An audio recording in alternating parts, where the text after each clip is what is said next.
Hi students, welcome to another video of Smartly Learn.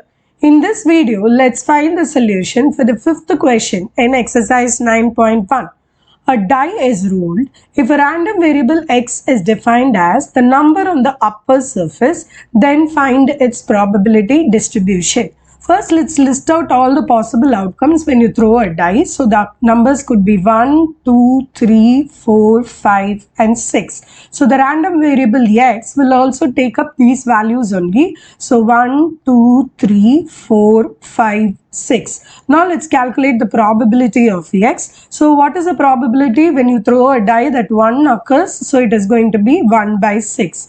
What is the probability of when you throwing a die a 2 occurs? 1 by 6. Remember, these are all equally likely occurring events, which means all the probabilities for each of these events are going to be equal to 1 by 6. So this is going to be the probability distribution if the random variable is defined as the number on the upper surface. In the next video, we will find the solution for the sixth question in this exercise. See you in the next video. Bye.